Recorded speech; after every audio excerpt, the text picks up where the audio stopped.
नमस्कार, आप देख रहे हैं इंडिया टीवी में हूं पिनाज त्यागी। नरेंद्र मोदी बिहार जीतने के बाद क्या बंगाल भी जीतने वाले हैं? क्या 2025 की ही तरह 2026 में भी नरेंद्र मोदी अनस्टॉपेबल रहने वाले हैं? और क्या आपकी बार बंगाल में सीधे सीधे 80 बनाम 20 की लड़ाई होने वाली है? बंगाल में एसआईआर तो मुद्दा था ही, अब उसमें बाबरी का नाम भी जुड़ गया है। दीदी का विधायक मस्जिद बनाने का ऐलान कर रहा है तो बीजेपी राम का नाम ले रही है। यानी चुनाव शुरू होने से पहले सियासी तलवारें निकल चुकी हैं। रिपोर्ट्स के मुताबिक नरेंद्र मोदी दिसंबर से बंगाल में चुनावी बिगुल फूंकने जा रहे हैं। दिसंबर के दूसरे हफ्ते से मोदी और अमित शाह नॉनस्टॉप बंगाल का राउंड भी करने वाले हैं। और यह खबर सुनते ही राहुल से लेकर ममता बनर्जी तक सबके कैंप में हड़कंप मच गया है। इंडिया अलायंस में तो अभी से तू मैं भी शुरू हो गई है। आज ममता बनर्जी की पार्टी ने कांग्रेस पर सीधे सीधे आरोप लगा दिए कि राहुल गांधी की पार्टी महाराष्ट्र में फेल हुई है, दिल्ली में भी फेल हुई है, बिहार में भी फेल हुई है। टीएमसी खुलकर कह रही है कि मोदी को न राहुल हरा सकते हैं, न अखिलेश, न तेजस्वी। टीएमसी का कहना है कि अगर मोदी को कोई टक्कर दे सकता है तो वो सिर्फ और सिर्फ ममता बनर्जी हैं। तो क्या 2026 में बंगाल में मोदी बनाम ममता की सीधी टक्कर होने वाली है? इस डायरेक्ट फाइट में कौन जीतेगा? क्या आपकी बार मोदी बंगाल का सियासी नक्शा बदल सकते हैं? और अगर हां, तो इसके लिए मोदी ने आखिर क्या प्लान तैयार किया है? कौन सी टीम को बंगाल में ग्राउंड जीरो पर उतारा है? तमाम सवालों के जवाब डिटेल में आपको मिलेंगे हमारी इस रिपोर्ट में। बस 22 दिन और मिड दिसंबर। मोदी के हर सियासी दुश्मन को अभी से क्यों इतना फियर? दिसंबर के दूसरे हफ्ते में नरेंद्र मोदी क्या करने वाले हैं? 13 या 14 दिसंबर को नरेंद्र मोदी कहां पहुंचने वाले हैं? कौन सा बड़ा प्लान लॉन्च करने वाले हैं? बिहार में गर्दा उड़ाने के बाद नरेंद्र मोदी किस राज्य में सियासी तूफान लाने वाले हैं? इस तूफान में मोदी किन किन विरोधियों की सियासत को उड़ाने वाले हैं? तो उसका जवाब आपकी टीवी स्क्रीन पर है। मोदी ने अगला टारगेट लॉक कर लिया है। तो क्या 2026 में पश्चिम बंगाल में कमल खिलने वाला है? बंगाल में ममता बनर्जी के किले में सेंध लगाने के लिए मोदी और शाह किस स्ट्रेटजी पर काम कर रहे हैं? क्या अब की बार मोदी बंगाल में टीएमसी पर 6 तरफा अटैक का पूरा प्लान रेडी कर चुके हैं? अगर हां, तो क्या है ये 6 तरफा वार? एक तरफ कांग्रेस है जो बिहार में सिंगल डिजिट में सिमटने के बावजूद वही वोट चोरी वाला नैरेटिव घुमा रही है। दूसरी तरफ ममता बनर्जी की टीएमसी है जो कांग्रेस की तरह चुनाव आयोग को बीजेपी की बी टीम बता रही है। लेकिन किसी के पास इस बात को लेकर क्लैरिटी नहीं है कि मोदी से कौन लड़ेगा, मोदी से कौन हारेगा, मोदी को कौन रोक पाएगा। बिहार के चुनावी नतीजों के बाद इंडी गुट में फूट पड़ती हुई दिख रही है। महाराष्ट्र में उद्धव ठाकरे की शिवसेना कांग्रेस पर टूट पड़ी है। यूपी में अखिलेश अपनी साइकिल से राहुल को दूर रखना चाहते हैं। बंगाल में टीएमसी राहुल की कांग्रेस पार्टी पर लगातार फेल होने का ठप्पा लगा चुकी है। यानी एक तरफ मोदी विरोधी खेमा आपस में ही लड़ रहा है, दूसरी तरफ मोदी अपने अगले चुनावी प्लान को एक्टिवेट भी कर चुके हैं। बंगाल में जीत के लिए मोदी मिशन रेडी हो चुके हैं। मोदी का बंगाल वाला फुल प्रूफ प्लान क्या है, यह देखने से पहले कुछ फैक्ट्स आपको दिखाते हैं। इससे आप ये समझ जाएंगे कि 2024 के लोकसभा चुनाव में झटका खाने के बाद मोदी कैसे अनस्टॉपेबल भी बने हुए हैं और अपनी पार्टी का ग्राफ भी बढ़ाते जा रहे हैं। इसे स्टेट वाइज एग्जाम्पल से समझिए। 2024 के लोकसभा चुनाव में बिहार के 68 असेंबली सेगमेंट्स में बीजेपी ने लीड बनाई थी, लेकिन इस बार बिहार चुनाव में बीजेपी ने उस टैली में इजाफा कर लिया है। मोदी 68 से 89 पर पहुंच गए हैं, यानी सीधे सीधे 21 सीटों का जंप बीजेपी के फेवर में हुआ है। और यह सिर्फ बिहार तक सीमित नहीं रहा। 2024 के लोकसभा चुनाव के बाद 5 और राज्यों के विधानसभा चुनाव हुए, जिनमें हरियाणा, जम्मू कश्मीर, झारखंड, महाराष्ट्र और दिल्ली शामिल है। और इन सभी राज्यों में मोदी की पार्टी की टैली में इजाफा हुआ है। इन सभी राज्यों में 2024 के लोकसभा चुनाव के मुकाबले विधानसभा चुनाव में बीजेपी की बढ़त 319 असेंबली सेगमेंट से 367 तक पहुंच गई है, यानी 48 सीटों का सीधा फायदा बीजेपी को हुआ। दूसरी भाषा में कहें तो 2024 में 319 असेंबली सेगमेंट्स में लीड लेने वाली बीजेपी ने इन सभी राज्यों के चुनाव में 367 असेंबली सीटों पर जीत हासिल की। और यह बहुत बड़ा आंकड़ा है, क्योंकि यह सीधे सीधे 7 से 8 लोकसभा सीटों में तब्दील हो सकता है। स्टेट वाइज देखें तो 24 के लोकसभा चुनाव में महाराष्ट्र में बीजेपी को 79 असेंबली सेगमेंट में बढ़त हासिल हुई थी, जो विधानसभा चुनाव में 132 तक पहुंच गए, यानी सीधे 53 सीटों का फायदा। हरियाणा में लोकसभा चुनाव के वक्त बीजेपी को 44 असेंबली सेगमेंट्स में बढ़त हासिल हुई थी, जो विधानसभा चुनाव में 48 पर आ गई, यानी यहां भी मोदी को 4 सीटों का फायदा ही हुआ। 24 में 240 पर रुकने वाले मोदी ने 6 में से 4 राज्यों में चुनाव जीतकर विरोधियों, खासकर ममता बनर्जी को क्लियर मैसेज दिया है कि वो जीत का पंजा बंगाल में भी दिखाने वाले हैं, और इसके लिए नरेंद्र मोदी की पार्टी ममता बनर्जी पर 6 तरफा वार करने की तैयारी हो चुकी है। इस प्लान के लिए बंगाल को 6 राजनीतिक क्षेत्रों में बांटा गया है, और हर जोन में ऐसे नेताओं को जिम्मेदारी दी गई है जिन्होंने मुश्किल चुनाव में सफल या मजबूत संगठन निर्माण में खुद को साबित किया है। इस प्लान का मकसद तृणमूल कांग्रेस की जिला स्तर पर पकड़ को चुनौती देना और वहां बूथ स्तर तक संगठन को मजबूत करना है, जहां 2021 में बीजेपी पिछड़ गई थी। सबसे पहला और महत्वपूर्ण क्षेत्र राहरबंग बेल्ट है, जिसमें पुरुलिया, बांकुरा और बर्धमान शामिल हैं। इस इलाके की जिम्मेदारी छत्तीसगढ़ के संगठन महामंत्री पवन साई को दी गई है, और उनकी मदद के लिए उत्तराखंड सरकार के मंत्री धन सिंह रावत को नियुक्त किया गया है। बीजेपी ने बंगाल में प्रवेश भी इसी इलाके यानी पुरुलिया से किया था, लेकिन 2024 में बांकुरा और बर्धमान जैसी अहम सीटें बीजेपी के हाथ से निकल गई थी। दूसरे बड़े क्षेत्र हावड़ा, हुगली और मेदिनीपुर की कमान दिल्ली के संगठन मंत्री पवन राणा को सौंपी गई है। इस इलाके के आकार को देखते हुए इसे 2 हिस्सों में बांटा गया है। हावड़ा और हुगली की जिम्मेदारी हरियाणा के वरिष्ठ नेता संजय भाटिया को मिली है, जबकि मेदिनीपुर की कमान उत्तर प्रदेश के मंत्री जेपीएस राठौर को दी गई है। माना जा रहा है कि ये इलाका दल बदल और प्रतिष्ठा की राजनीति वाला सबसे बड़ा युद्ध क्षेत्र बनने वाला है। तीसरा रणनीतिक क्षेत्र कोलकाता महानगर और दक्षिण 24 परगना है, जिसे ममता बनर्जी का गढ़ माना जाता है। इस किले को चुनौती देने के लिए बीजेपी ने हिमाचल प्रदेश के संगठन महामंत्री एम सिद्धार्थन और कर्नाटक के प्रभावशाली नेता सीटी रवि को मैदान में उतारा है। चौथा क्षेत्र नवाद्वीप और उत्तर 24 परगना का है, जिसे सांप्रदायिक ध्रुवीकरण वाला इलाका कहा जाता है। यहाँ जिम्मेदारी आंध्र प्रदेश के संगठन महामंत्री एन माधुकर और पश्चिमी उत्तर प्रदेश के वरिष्ठ नेता सुरेश राणा को दी गई है। पांचवां क्षेत्र उत्तर बंगाल का है, जिसने एक समय में बीजेपी को सीटें दिलाई थी, लेकिन बाद में समीकरण बिखरते गए। मालदा में अरुणाचल प्रदेश के अनंत नारायण मिश्रा और सिलीगुड़ी में कर्नाटक के संगठन नेता अरुण बेन्नाडी को तैनात किया गया है। छठा और सबसे संवेदनशील क्षेत्र दार्जिलिंग और उसके आसपास का पहाड़ी इलाका है। इसकी जिम्मेदारी बीजेपी के राष्ट्रीय प्रवक्ता प्रदीप भंडारी को दी गई है। वहीं कूच बिहार और अलीपुरद्वार में पूर्व केंद्रीय मंत्री कैलाश चौधरी को जिम्मेदारी मिली है। देखिए, बिहार की महान जनता ने प्रधानमंत्री नरेंद्र मोदी जी के ऊपर भरोसा पुनः जताई है। मुख्यमंत्री नीतीश कुमार जी को फिर एक बार मुख्यमंत्री चुना है। पिछले 20 साल से बिहार में और पिछले लगभग 11.5 साल से देश में जो कल्याणकारी मॉडल मोदी मॉडल चल पड़ा है, इसकी विश्वसनीयता आज भारत की गरीबों में, वंचितों में, युवाओं में, महिलाओं में आज पेट बना चुका है। ये बिहार की नतीजा या हमारे उड़ीसा की नुआपड़ा की बाई इलेक्शन की नतीजा उस दिशा में एक बहुत बड़ी प्रमाण है।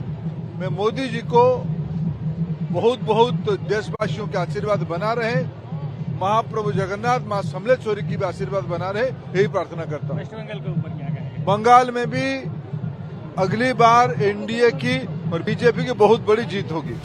2021 की तरह सिर्फ प्रचार के शोर पर दांव लगाने के बजाय बीजेपी इस बार चुपचाप अपने बूथ को मजबूत कर रही है। जोन कमांडरों में से ज्यादातर नेता अपने अपने इलाकों में पहुंच चुके हैं। इससे साफ है कि बंगाल में चुनावी युद्ध शुरू हो चुका है और मोदी खुद इस युद्ध को लीड करने वाले हैं। अमित शाह भी मैदान में उतरने वाले हैं। रिपोर्ट्स के मुताबिक मोदी और गृहमंत्री अमित शाह दिसंबर से लगातार बंगाल का दौरा करेंगे। ऐसी भी खबरें हैं कि 13 या 14 दिसंबर को हुगली जिले के आरामबाग में प्रधानमंत्री मोदी की रैली हो सकती है। नोट करने वाली बात यह भी है कि बंगाल के लिए बीजेपी ने अपने चुनावी वॉर रूम बिहार चुनाव के नतीजों से पहले ही एक्टिवेट कर दिया था।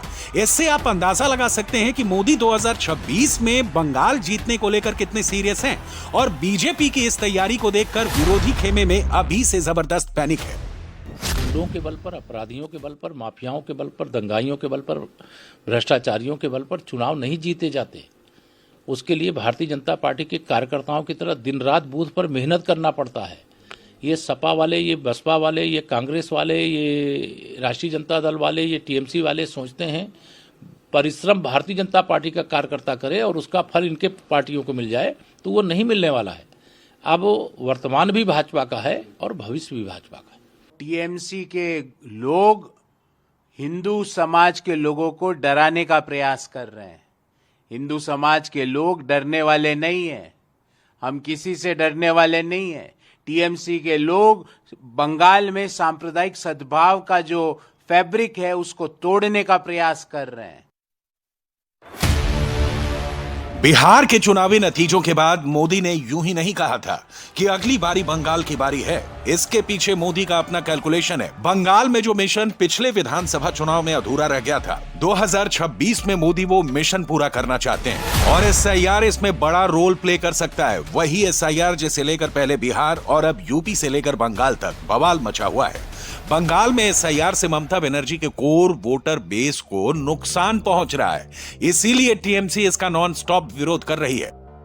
सबसे पहले ऑल इंडिया तृणमूल कांग्रेस और हमारा नेत्री ममता बनर्जी बोला था।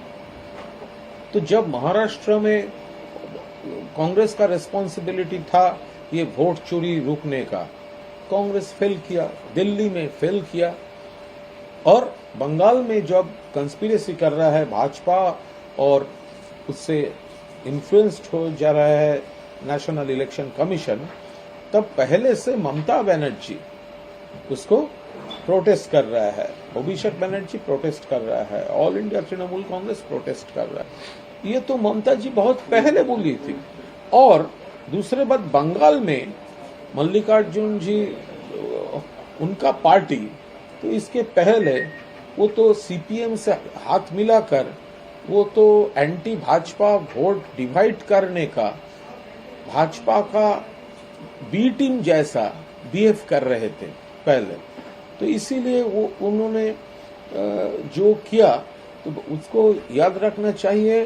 बंगाल में ममता बनर्जी उसको प्रोटेस्ट कर रहा है, भाजपा का इलेक्शन कमीशन का ये जो पॉलिटिक्स चल रहा है, और पूरा देश में ममता जी ही पहला लीडर जो ऐसे कंस्पिरेसी पर अंगुल उठाई थी। देखिए, ये तो बीजेपी के नेता एसआईआर को ढाल बना रहे हैं और वोट चोरी के माध्यम से सत्ता पा रहे हैं। ये सब ज़्यादा दिनों तक खेल नहीं चलेगा। जनता जनार्दन भी सब बात को समझ रही है और आने वाले दिनों में इनके हर एक खेल को, हर एक चाल को जनता समझेगी और इनकी सत्ता तो जानी निश्चित है। आज उनको जिस भी माध्यम से हो वो सरकार में आए हैं। ममता और मोदी विरोधी तमाम दूसरी पार्टियों के नेता एसआईआर का विरोध क्यों कर रहे हैं, पहले इसे कुछ फैक्ट से समझिए। 2002 में जब आखिरी बार एसआईआर हुआ था, तब से लेकर अब तक बंगाल में रजिस्टर्ड वोटर्स की संख्या में 66% का इजाफा हुआ है। यानी वोटर्स की संख्या 4,58,00,000 से 7,63,00,000 तक पहुंच गई है। ईसीआई के डेटा के मुताबिक जिन 10 जिलों में सबसे ज्यादा वोटर्स में इजाफा हुआ है, उनमें से 9 जिले बांग्लादेश के साथ अपना बॉर्डर शेयर करते हैं। उत्तर दिनाजपुर में यह इजाफा 105%, मालदा में 94%, मुर्शिदाबाद में 87%, साउथ 24 परगना में 83%, जलपाईगुड़ी में 82%, कूच बिहार में 76%, नॉर्थ 24 परगना में 72%, नाडिया जिला में 71% और दक्षिण दिनाजपुर में यह इजाफा करीब 71% का हुआ है। बीजेपी का दावा है कि एसआईआर से बंगाल में करीब 1 करोड़ बोगस नाम इलेक्टोरल रोल से रिमूव हो सकते हैं, जो बंगाल के करीब 7 करोड़ वोटर्स का 13% हुआ। तो क्या ममता इसीलिए एसआईआर का विरोध कर रही हैं? ममता बनर्जी यदि विरोध कर रही है तो इसका कारण बड़ा स्पष्ट है। बंगाल से जो घुसपैठी वहां घुसे और उनके जबरन नाम वहां पर लिखाए गए, क्या उनके नाम हटेंगे? इस बात का ममता को डर है? क्या एसआईआर के कारण उनकी सारी जो धांधली है चुनाव सूची को लेकर, वो सारी धांधली देश और दुनिया के सामने आएगी? इस बात का उन्हें भय है? किस बात का भय है उन्हें? आदरणीय प्रधानमंत्री मोदी जी के नेतृत्व में बड़ी पारदर्शिता के साथ चुनाव होंगे, और यदि उन्हें कोई भय है, डर है, खुल करके बोले। पर इस बात को वो छुपा नहीं पाई कि किस प्रकार से खुलेआम उन्होंने बांग्लादेशी घुसपैठियों का समर्थन किया। उनका तुष्टीकरण करने के नाम पर पश्चिम बंगाल की पवित्र भूमि का नाम उन्होंने बदनाम किया। पूरी तरह से उनका जनाधार समाप्त हो गया है। आने वाले चुनाव में करारी हार का डर उनकी इन करतूतों से दिखता है। बंगाल में एसआईआर शुरू होने के बाद जितनी बड़ी संख्या में घुसपैठिए अपना सामान उठाकर रफू चक्कर हो रहे हैं, बांग्लादेश भेजे जा रहे हैं, उसके आधार पर बीजेपी ये क्लेम कर रही है कि ये घुसपैठिए बंगाल में हर जिले में अपनी पैठ जमा चुके हैं और ममता बनर्जी का कोर वोटर बैंक बन चुके हैं, और इसीलिए टीएमसी खोलकर अवैध तरीके से वोटर बने बांग्लादेशियों का सपोर्ट कर रही है। बीजेपी ये सीधा आरोप लगा रही है। इस वक्त जैसे कि देखा जा रहा है, ये इलीगल बांग्लादेशी जो कि काफी समय से इंतजार कर रहे थे, ये जो जगह है यानी कि हाकिमपुर चेक पोस्ट, ये हाकिमपुर चेक पोस्ट पूरी तरह से खाली हो गया है। यहाँ पर जितने भी बांग्लादेशी इंतजार कर रहे थे बांग्लादेश वापस जाने के लिए, वो अपने बोरिया बिस्तर यहाँ से लेते हुए सीधा बांग्लादेश की ओर बढ़ चुके हैं। और पिछले कुछ दिनों से जैसे कि देखा जा रहा था, यहाँ पर काफी सारे बांग्लादेशी वो इंतजार कर रहे थे अपने देश यानी कि बांग्लादेश वापस जाने के लिए। तो आज जैसे कि देखा जा रहा है, सभी बांग्लादेशियों को उस पार लेके जाया गया है। बीएसएफ की तरफ से सही व्यवस्थाएं भी की गई है। तो अभी तक बीएसएफ सूत्रों के अनुसार जो खबर हमें मिल पा रही है कि शनिवार रात तक 1800 बांग्लादेशियों को वापस बांग्लादेश भेजा गया है। बंगाल में एसआईआर के बीच अब बाबरी वाला एंगल भी फिट हो चुका है, और ये एंगल फिट करने वाला बीजेपी का कोई नेता नहीं, बंगाल में टीएमसी विधायक हुमायूं कबीर हैं, जिन्होंने ऐलान कर दिया है कि ममता के छत्रछाया में टीएमसी मुर्शिदाबाद जिले के बेलगांडा में 6 दिसंबर को बाबरी नाम की एक नई मस्जिद की आधारशिला रखेगी। यानी ममता अब खुलकर मुस्लिम कार्ड खेल रही हैं, और बीजेपी ने अब इसे ममता के वोट बैंक से जोड़कर सीधे तुष्टीकरण का आरोप लगा दिया है। हाँ, वो तो बाबरी मस्जिद का शिलान्यास होगी 6 दिसंबर। स्टेट का मेरा नेता सब लोग को संहति दिवस भी उद्यापन होगी। मैं यहाँ का बेलडंगा में एक बाबरी मस्जिद 3 साल के लिए काम चलेगी, इसीलिए उनका भित्ति स्थापन होगी। किसको बुला रहे हैं आप उसमें? वो मुस्लिम लीडर लोग सब आएगी, मुस्लिम जो जाने वाने वाला है, जो कुरान हदीस, बड़ा नाम बाद में आपको ऐलान कर देगी। अब्बास सिद्दीकी को आप बोल रहे थे? अब्बास सिद्दीकी तो जाएगी, वो तो लीडर नहीं, कोई राजनीति लीडर नहीं है। वो लोग तो फुरफुरा शरीफ को अच्छा आदमी है। ये बंगाल के विधायक ममता बनर्जी के प्रिय ममता बनर्जी की भाषा हुमायूं कबीर बोलते हैं, और वो बाबरी मस्जिद लोग बाबर आक्रांता था। भारत का सभी मुसलमान का डीएनए एक है, जो हमारा है वही है। अगर कोई सब के पूर्वज, सबके आराध्य प्रभु श्री राम और कृष्ण हैं, ऐसी स्थिति में कोई बाबर का नाम लेता हो मस्जिद बनाने का, और वो ममता बनर्जी के छत्र छाया में, ममता बनर्जी शायद बंगाल को बांग्लादेश बनाना चाहती है।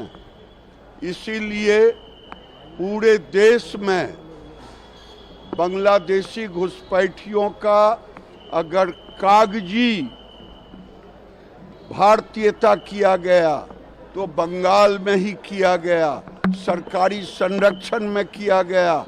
अगर बंगाल में बाबरी मस्जिद की बात होगी तो वहां के हिंदू इसका विरोध करेंगे।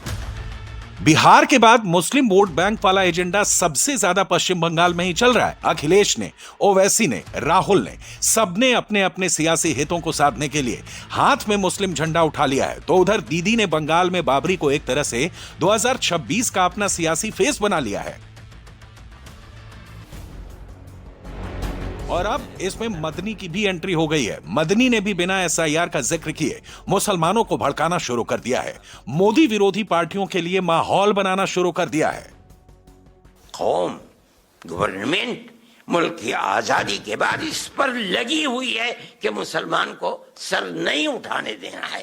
आज उसका नतीजा है कि लोग ये कहते हैं कि मुसलमान के अंदर लीडर चाह रहे। क्या कहते हो तुम? मुसलमान कौम को बांझ थोड़ी है, हौसले पस्त कर दिए गए। गवर्नमेंट चाहती है कि इनके पैरों के नीचे से जमीन निकल जाए। आज निकली हुई है जमीन। बंगाल में मोदी को टीएमसी के इसी वोट बैंक वाले स्ट्रेटजी की कार्ड ढूंढनी है और मोदी ने वो कार्ड ढूंढ भी ली है, और वो है हिंदुओं को एकजुट करो, बंगाल का किला फतेह करो। बीजेपी का दावा है कि वो बंगाल में बहुत बड़ा पॉलिटिकल शिफ्ट ला सकती है अगर उसने इस बार हिंदुओं का 5% एडिशनल वोट बटोर लिया। ये कैसे हो सकता है, इसका भी गणित समझिए। 2021 में बंगाल विधानसभा चुनाव में टीएमसी को बीजेपी पर करीब 10% वोट की बढ़त हासिल थी, जो 2024 के लोकसभा चुनाव में घटकर 7% पर आ गया। 2021 में बंगाल की 36 विधानसभा सीटें ऐसी थीं जहां जीत का मार्जिन 5000 वोट से कम था। 33 सीटें ऐसी थीं जहां जीत का मार्जिन 5000 से 10,000 वोटों के बीच था, और इनमें से ज्यादातर सीटें टीएमसी ने जीती थी। बीजेपी इसी गैप को कम करके बंगाल में ग्रैंड एंट्री करना चाहती है, और मोदी ने बंगाल वाली पूरी टीम भी इसी को ध्यान में रखकर तैयार की है। एक टीम हिंदुओं को फोकस कर रही है, दूसरी टीम एसआईआर पर काम कर रही है। बीजेपी ने बंगाल में एसआईआर एक्सरसाइज के लिए 50,000 बूथ लेवल एजेंट्स लगाए हैं। बंगाल की 91,000 बूथ कमेटियों के लिए 70,000 बूथ कमेटी को फॉर्म किया गया है। यानी मोदी अपने प्लान पर बहुत तेजी से काम कर रहे हैं। दूसरी तरफ राहुल गांधी हैं, जो बंगाल के चुनाव में इस बार प्लेयर ही नहीं है। 2021 के बंगाल में लेफ्ट और कांग्रेस दोनों का सफाया हो गया था। तब राहुल की पार्टी को एक सीट भी नसीब नहीं हुई थी। और आज की तारीख में सिचुएशन यह है कि बंगाल में सिर्फ 2 पार्टियों के बीच में फाइट है, जिसमें एक तरफ नरेंद्र मोदी हैं तो दूसरी तरफ ममता बनर्जी हैं। लेकिन राहुल की पार्टी अभी भी अपनी गलतियों से सबक नहीं ले रही है। मोदी को वोट चोर बताकर अपने लिए और भी मुश्किलें खड़ी कर रही है, और यही हाल इंडी की तमाम पार्टियों का है। वो चुनाव आयोग जो कि पूरा बेईमानी पर उतरा हुआ है। मोदी जी, इन सब बातों से आप अपने को आपको अलग रखो। एक ही बात मैं आपसे कहता हूं, इस देश में लोकतंत्र बचाने का आज समय आ गया है। इस देश में संविधान बचाने का अब समय आ गया है। 26 नवंबर को अखिल भारतीय कांग्रेस कमेटी की ओर से हम सबको निर्देश दिए गए हैं कि हम भारतीय संविधान को बचाने के लिए बैठक बुलाएं, सभा करें, लोगों से जनचर्चा करें, बातचीत करें। हम भारतीय संविधान को बचाएंगे, लोकतंत्र को बचाएंगे। लेकिन आज एसआईआर के माध्यम से ये लोगों का वोट छीन रहे हैं, और ये वोट छीनकर इस देश के लोगों की नागरिकता भी छीन रहे हैं, क्योंकि दूसरा कदम होगा नागरिकता छीनने का। इसलिए इस देश में अगर नागरिकता छिन गई और वोट उनके मन से वोटर लिस्ट बन गई तो फिर लोकतंत्र बचेगा कहाँ? नहीं, भाजपा इस गंदगी में तभी आती है जब भाजपा को ये यकीन होता है वो कभी जीत नहीं सकते। अगर आप देखें तो भाजपा हर चुनाव के पहले हिंदू मुस्लिम करने की कोशिश करती है, फिर हिंदुओं में भी जाति पे झगड़ा लगाने की कोशिश करती है, फिर उस वहाँ का लोकल समाज जो जैसे मुंबई में मराठी अमराठी के में कुछ विवाद निर्माण करने का कोशिश करती है। और यही भाजपा का एक तंत्र यंत्र रहा है कि कैसे चुनाव जीते, और इसके बाद भी वोट चोरी करती है। तो भी सरकारें ऐसी बनती है उनकी। वोट चोरी ये अभी तक जो होती आई है, फिर वो बिहार की जो एक्सपोज की करने वाले हैं, हरियाणा में जो एक्सपोज की, हमने जो वर्ली की और पूरे मुंबई के करने वाले हैं, अभी तक ये चुनाव के बाद हम करते आए हैं। ये हम एक एकेडमिक एक्सरसाइज हो या वोट चोरी करके ये गद्दी कैसे पकड़ के बैठे हैं बीजेपी वाले, ये हमने देखा है। सच तो यह है कि विपक्ष को पता ही नहीं है कि मोदी को कैसे हराना है, मोदी से कैसे पार पाना है। विपक्ष तो आपस में ही लड़ रहा है, हर राज्य में लड़ रहा है, जबकि मोदी 2024 के बाद हुए 6 में से 4 विधानसभा चुनाव जीत चुके हैं और अब अपना पूरा फोकस बंगाल पर शिफ्ट कर चुके हैं, जहां इस बार मोदी को 200 के पार नहीं जाना है, 160 सीटों का टारगेट अचीव करना है। और बिहार के नतीजों के बाद ऐसा होना मुमकिन भी लग रहा है। क्या कभी किसने सुना है सूर्य छिपता तिमिर भय से, क्या कभी सरिता रुकी है बांध से बन पर्वतों से, जो न रुकते मार्ग चलते चीर कर सब कंटकों को, वर्ण करती कीर्ति उनका छोड़कर सब असुर दल को, ध्येय मंदिर के पथिक को कंटकों का ही सहारा, राष्ट्रभक्ति ले हृदय में हो खड़ा यदि देश सारा, संकटों पर मात कर यहाँ राष्ट्र विजयी हो हमारा, राष्ट्र विजयी हो हमारा।